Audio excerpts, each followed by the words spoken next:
Welcome to a very special edition of This Week in Missouri Politics. 2 days before the election, we are here in our studios on the campus of the University of Central Missouri in Warrensburg, Missouri, to bring you the Missouri Auditors Debate. We're joined by the Democratic candidate, Dr. Alan Green. Dr. Green, thank you for joining us. It's a pleasure. And the Republican candidate, Scott Fitzpatrick, the State Treasurer. Thank you for making the time. It's good to be with everyone. We're going to get right into the debate. We've got a half hour here. We'll start with a 1-minute opening statement. Dr. Green, go ahead. Yes, I am Dr. Alan Green, and it's an honor to be representing the Democratic Party running for the state auditor's position. It has been a pleasure and an honor to be standing here on this stage. Again, I stand here with 5 degrees. I have a master's and one PhD and 2 master's degrees, but I bring my experience to the table for this particular junction here. I stand here as a 4 terms in the House of Representatives. I served as a state agency director. I've also had a chance to serve under 2 county executives. I've also been in the areas of law enforcement and a minister. But at this particular moment, I'm also a small business owner and a CFO of a statewide agency. It's an honor to be here, and I am seeking the votes of the people. I am Dr. Alan Green. Thank you. Dr. Green, we're honored to have you. Treasurer Fitzpatrick? Sure. So I'm Scott Fitzpatrick. I'm currently serving as the state treasurer. I've been in that role for 4 years. Prior to that, I was in the Missouri House of Representatives. I was there for 6 years, where I served as the chairman of the budget committee. So all my work in state government has been related to the finances and the fiscal operations of the state. Before I got into politics, I started a business in high school when I was a teenager, working on boat docks, turned it into a manufacturing and construction company that builds marinas all over the United States, has about 70 employees. And so I experienced government from the private sector, dealt with many different agencies of state, federal, and local governments. I have a degree in business from the University of Missouri in Columbia, and built the business while I was in school there, traveling back and forth, and decided ultimately to get into politics at a pretty young age. I was 24 years old when I ran for the House of Representatives because I was just really frustrated as a small business owner and taxpayer with government, the way that it spent our money and the way that it treated taxpayers. And I think the state auditor's office is the perfect place to hold government accountable for the taxpayers. Let's jump into our topics. The first one will start with you, Treasurer Fitzpatrick. You're both veterans of state government, but give me one way the auditor's office could improve transparency of how those funds are spent for just a regular Missourian who's out paying the taxes that you're auditing up the finances of. Sure. So I've talked a lot on this topic throughout the campaign. The biggest thing that we spend money on in the state government is Medicaid. It is the largest thing that we do in terms of the number of dollars that we spend on it, and it gets audited frequently. I think there's some opportunities there. But the second largest expenditure of the state is on education, and we've spent billions and billions of dollars to public schools in the state, which I do think we should do. I grew up in public education. My mom taught public school for 33 years. But I also believe that we need to hold school districts accountable to parents for how they're spending the money that we're sending them. That's taxpayer money that's coming into the state that we're turning around and sending to schools. And I think it's been a real miss, an area where the auditor's office could have done a lot more over the last 15 years. I'm not blaming just one administration, but over the last 15 years, there's only been about a little over 20 audits conducted of school districts in the state. We have over 500 school districts in the state of Missouri, and they're barely auditing 1 school district a year. I think we can do a lot better there. Dr. Green, give me one place where, supposed to using technology, you can improve the transparency of how tax dollars are spent. Well, one of the key components that I would like to see is the Whistleblower Act expanded, especially within the auditor's office and throughout the state of Missouri. And the reason why I say that too is because accessibility and making sure that people feel comfortable about when they see something goes wrong. And when they see that they feel comfortable that they won't have to lose their job and that they can report errors of omission. And that is one of the key components that I would like to see expanded. But another piece that I see, and I know I'm running on time, is a lot of projects with the new infrastructure money that's coming down. And I hope we get a chance to talk about that later too. Next topic, Dr. Green, we'll start with you. When you read the auditor's job description in the Constitution, it's a bit of a watchdog, but how do you see your role as auditor? Are you just strictly auditing? Are you giving some advice on how that money's spent? And do you ever, as you look back and study the office, do you ever see a time when maybe an auditor got outside of the role as you see it should be? Well, first of all, my what I'm looking for when I am elected as auditor is to be that watchdog of everybody's money, because that's your money, that's their money, that's all of our money there. And being the watchdog of that particular pot of money for the state of Missouri, again, we're sitting on a surplus right now. We have $6 to $8 billion of infrastructure money that's about to come. And what I would like to do is make sure that that money is being spent the way it's supposed to be spent in earmarks. Again, one of the things that I would like to see is that to make sure that we are doing what we're supposed to do and how we're doing it. And that is a key component of the auditor's office.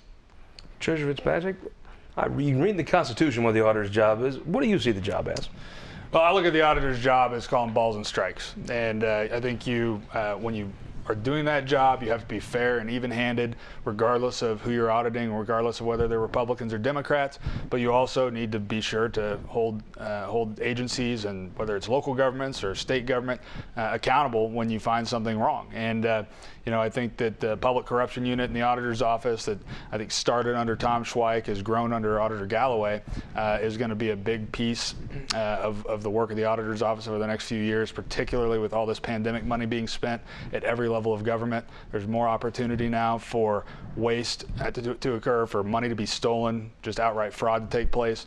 And so I think the job of the next day auditor is going to be very busy dealing with things like that. But I look at it as a job where you're calling balls and strikes and just watching out for taxpayers so that they know that somebody's got an eye on how this money's being spent. So topic 3, Treasurer Fitzpatrick, we'll start with you. What is, you mentioned, when I hear Republicans talk, they talk about waste, fraud, and abuse. Well, the auditor's job is to find that. Where is somewhere that you can't know yet, I'm sure, but if you have a hunch, where do you think you'll find waste, fraud, and abuse in state government? Well, I think that you can certainly find waste in the Medicaid program. And one of the things that's happened in the last couple of years throughout the COVID pandemic is that due to federal orders, they've not been able to do any eligibility determinations on people on Medicaid. So we may have hundreds of thousands of people receiving Medicaid benefits that are not eligible for those benefits based on their income, based on no longer living in the state, possibly based on maybe not even being alive, and we're paying a per member per month rate to a managed care company for somebody who's not even alive anymore. And so I think one of the things the auditor can and should do is tell taxpayers how many, what I think is going to be hundreds of millions, if not billions of dollars we've spent over the last 2 years providing Medicaid coverage to people who may not have been eligible for it. So I think that's a huge opportunity. I think, and this is something I've taken a lot of incoming on from the press because the newspapers in particular don't like it.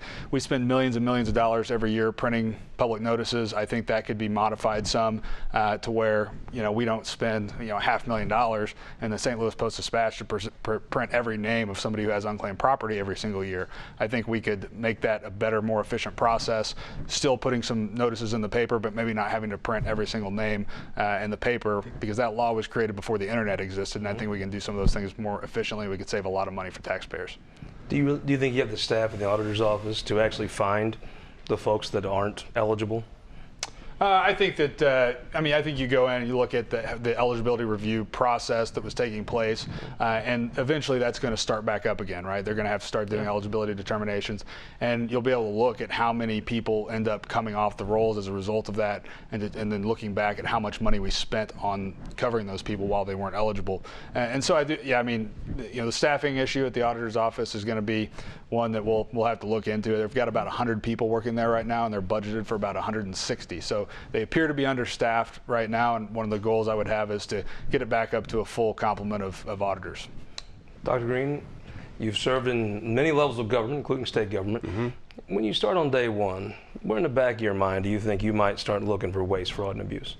Well, Medicaid was one of the key factors that was just mentioned there, and I think that's a key component.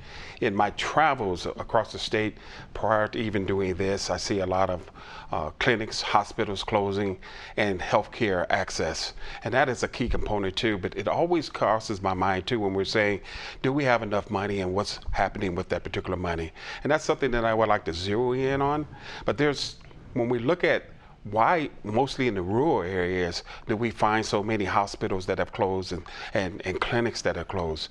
And I would like to find out, because everywhere that I go across the state, but mostly in the rural areas, people are asking me to investigate that. And that would be one of the first things that I do look at. Thank you very much. We'll take our break. We'll be right back with our second segment of This Week in Missouri Politics, where we'll complete our auditor's debate. We'll be right back after this. 19 states have legalized marijuana. Now it's our turn, Missouri. A yes vote on Amendment 3 is a vote to help our law enforcement do their job, fighting serious crime, and create millions in new funding for veterans' health care. And Amendment 3 will clear marijuana charges from the records of nonviolent offenders. That's going to help a lot of people in this state. For our vets, for our police, for Missouri, vote yes on Amendment 3. For more than a century, the St. Louis Carpenters Union has shaped our communities. Through trusted alliances, we deliver skilled professional craftspeople while our business partners provide the kind of quality jobs that keep our economy humming. It's a blueprint that has worked since 1882. Turning Missouri into a right-to-work state stalls progress, wipes out jobs, and kills momentum. Right to work is wrong for everyone. Let's keep Missouri moving forward. Visit carpdc.org to learn more. My grandfather served in World War II and was a butcher. My dad worked the midnight shift at Anheuser-Busch. I'm Eric Schmidt, and these men taught me about hard work. In college, I gave tours and took out the trash at the estate Trudy Bush Valentine grew up on. As Attorney General, I've taken violent felons off the streets. As your senator, I'll fight for the forgotten men and women Joe Biden's left behind. I approve this message because it's time to take our country back.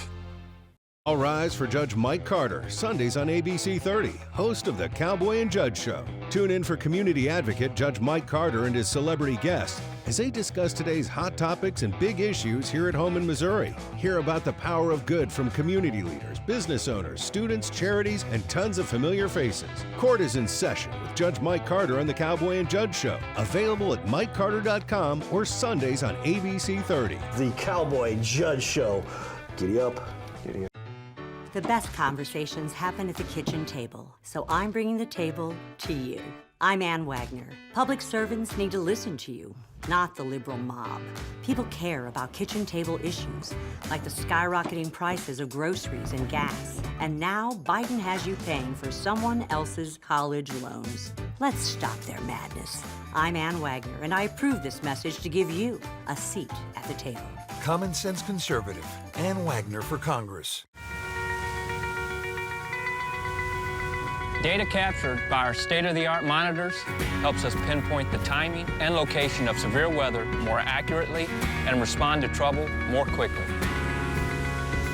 Ameren Missouri's investment in smart technologies like this is one way we're improving reliability and restoring power faster than ever. Responding to trouble before trouble hits. That's energy at work. Ameren, Missouri. Welcome back to This Week in Missouri Politics. 2 days before the election, we're going to bring you the second half of our Missouri State Auditor's debate. We're very honored to be joined here at our studios on the campus of the University of Central Missouri by Dr. Alan Green and State Treasurer Scott Fitzpatrick. Thank you both again for being here with us. Pleasure. Let's get back in. Dr. Green, let me ask you a specific question to you. Your opponent, Treasurer Fitzpatrick, he's got several years of service in the state government. He literally signs the checks. He was over the House Budget Committee. You have experience in government, but not quite the same in state government. Why are you still the better candidate? Well, that's a good question because my experience sets itself. I've, again, 4 terms as a House member. I've been an agency director reviewing all 16 departments. I've also had a chance to work for 2 as a senior member, 2 county executives. I've also had the experience of being in law enforcement. What more experience does one need? And plus, I carry 5 degrees. Those are the opportunities that I stand here saying that I bring to the table. Treasurer Fitzpatrick, you're a Republican. By all accounts, the state's going to be dominated by Republicans. Why are you the right person as a Republican to audit the finances of other Republicans? Well, I think it's not only is it not a hindrance, I think it's a benefit because I think you remove the criticism that can come along with audits where you've got somebody auditing an agency that's controlled by somebody of the opposite party.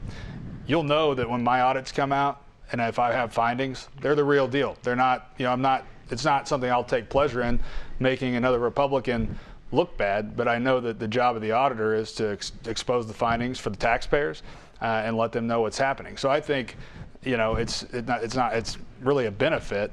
And I think the other thing is, you cover state government. You've been around longer than I have, and you've seen everything I've done during my time in the legislature and as treasurer. And I think the people who have observed what I've done in the House and in the treasurer's office know that I'm not afraid to make people mad, even if they are Republicans. I'm going to do what I think is the right thing to do. I'm going to say what I think is the right thing to say. And if I make somebody mad that happens to be in my party, that's just part of the process. And I think that is something that I can say with a high degree of confidence I'll do well. Let's follow up with another question here. This past year or 2 years, the state's had literally billions of dollars into it from the federal government. With such a large amount of money, how can, and after it's spent, it'll be the auditor's job to make sure it was spent correctly. Yeah. How do you tackle such a daunting task of a really once in a lifetime amount of money coming through and having to be spent in such a short period of time? How do you tackle that as the auditor to make sure that money ended up where it was supposed to be? Well, you're 100% right. The state budget, when I got to the legislature in 2013, was $24 billion. When I left 6 years later from the House as the budget chairman, it was $28 billion. Most of that was growth in Medicaid. The budget was passed this year in the House and the Senate and sent to the governor was $49 billion. So it went from 24 to 28 over 6 years, and in the last 4 years it's gone from 28 to 49. So we're spending more money than we've ever spent before by a lot. It's not just state government. Every single county and city government in the state of Missouri got pandemic money, especially from this last round, the ARPA money. And so I think the first thing is the auditor should communicate with local governments and with state agencies on the appropriate uses of these funds, trying to help in advance, make sure that they're putting in place the internal controls that are necessary to make sure this money is being spent in a way that's not going to raise eyebrows about possible corruption. And then ultimately, after the fact, we will be looking at that money. I mean, the job of the auditor is to post-audit, meaning go in and audit after the money is spent and determine if there was any wrongdoing or if the money was spent appropriately. And so we'll do that afterwards. But I think there can be education done by the auditor. I think there can be work done in advance of that money all being spent to try to help make sure that when the time does come to audit, there are not as many findings as there would have otherwise been. The governor tapped you in the pandemic to help make sure the money got out to the cities and counties early on to coordinate that. Do you think that'll help you kind of when you analyze how the spending came out the other side? Well, yeah, especially with the CARES Act, I developed a really strong familiarity with the rules and regulations on how that money could be spent.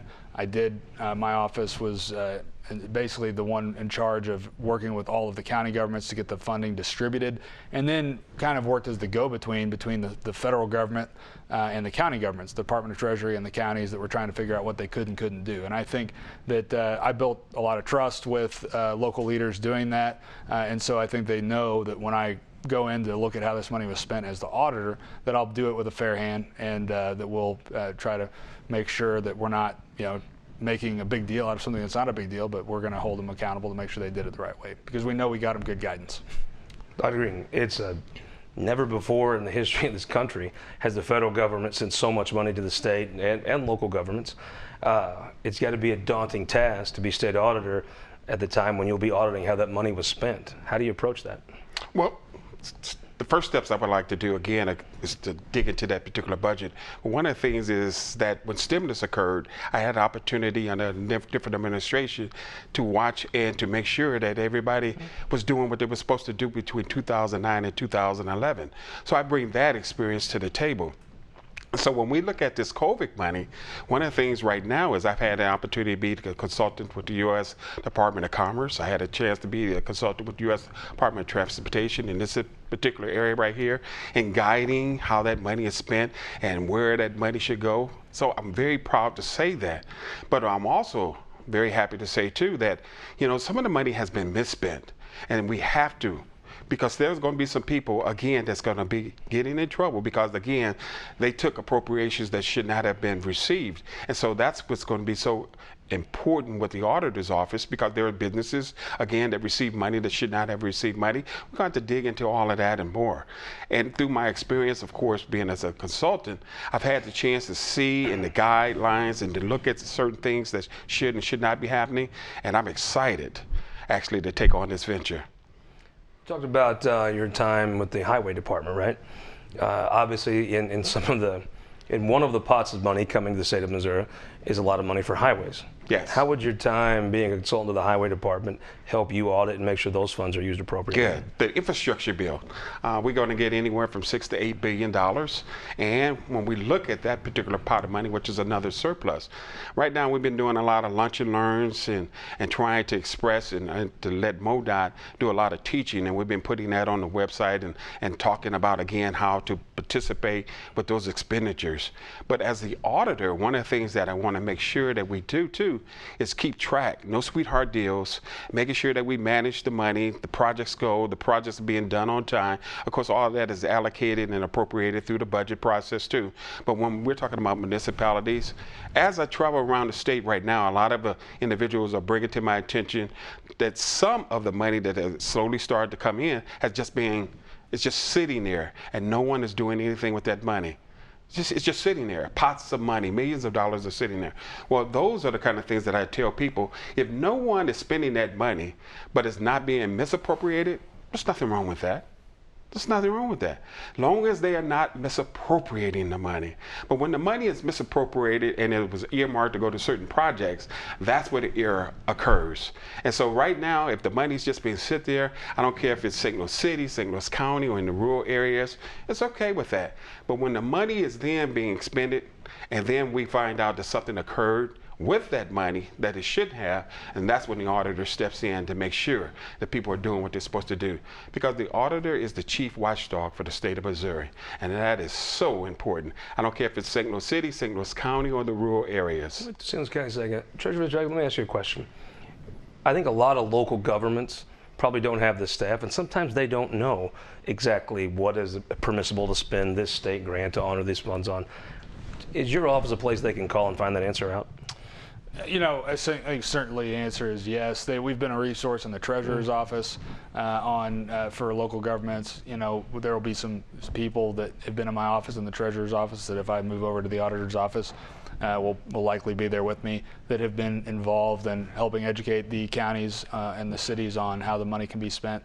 So yeah, I mean, we want to be a resource. You know, ultimately what you want when you audit is you don't want to have findings, right? You want to be able to give a clean bill of health to everybody you audit, because that means that taxpayer money is not being wasted. That means nobody's stealing it. You know, and that means there's, you know, money is being used the way it's intended to be used. Those like sometimes intent matters. Sometimes counties or cities could spend money on things without any ill intent. They just didn't know. Sure.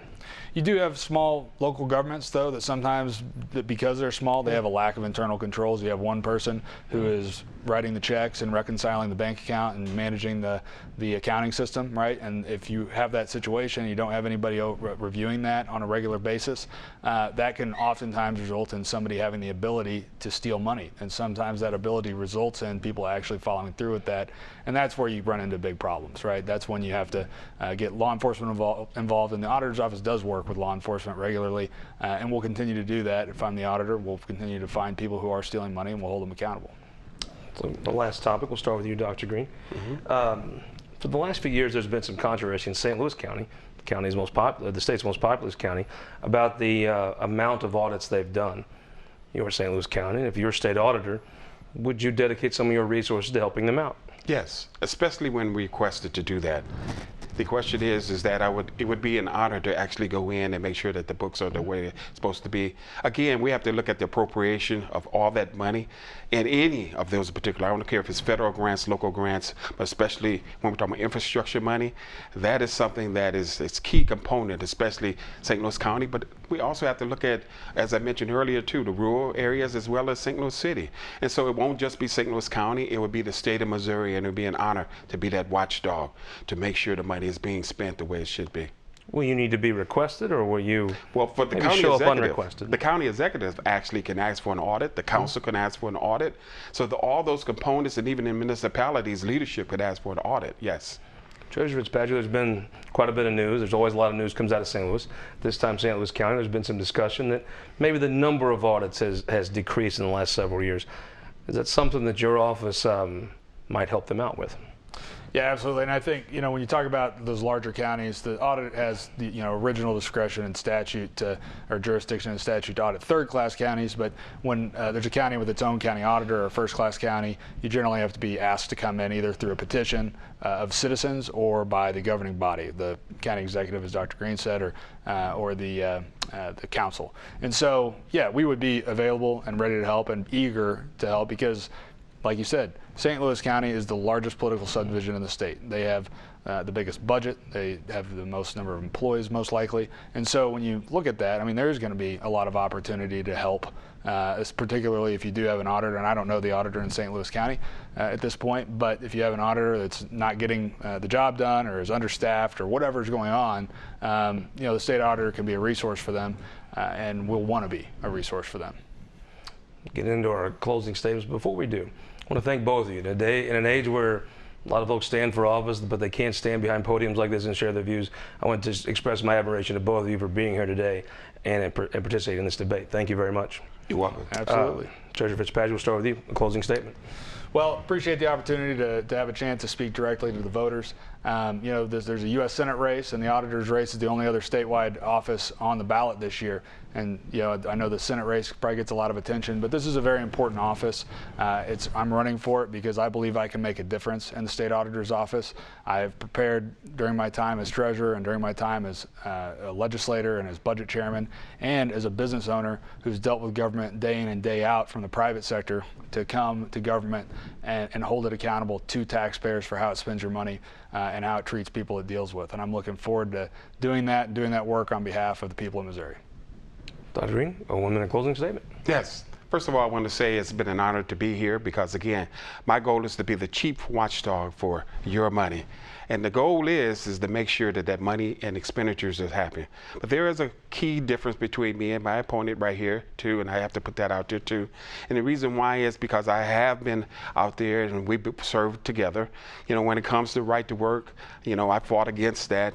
When we came to, again, women health care, of course, I voted for that in expenditures. Minimum wage increase, I voted for that. And when we're talking about, again, how do we move with Medicaid expansion? Those are the kind of things when we're talking about the big picture is what I'm telling you, the difference between me and my opponent. But I'm going to be your watchdog because those are your dollars. Thank you. Again, I want to express my admiration and gratitude to both of you for being here today.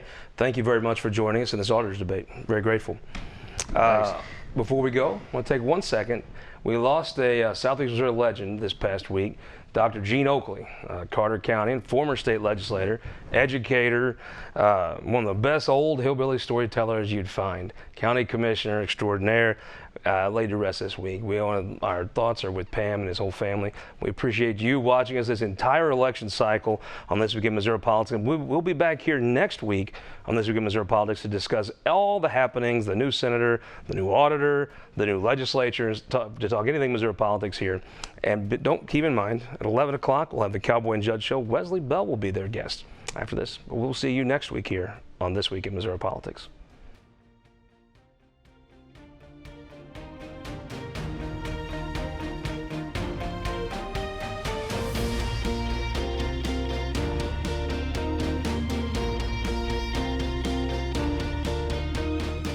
This Week in Missouri Politics is sponsored by the Missouri Automobile Dealers Association, Ameren, Spire, and Sterling Bank.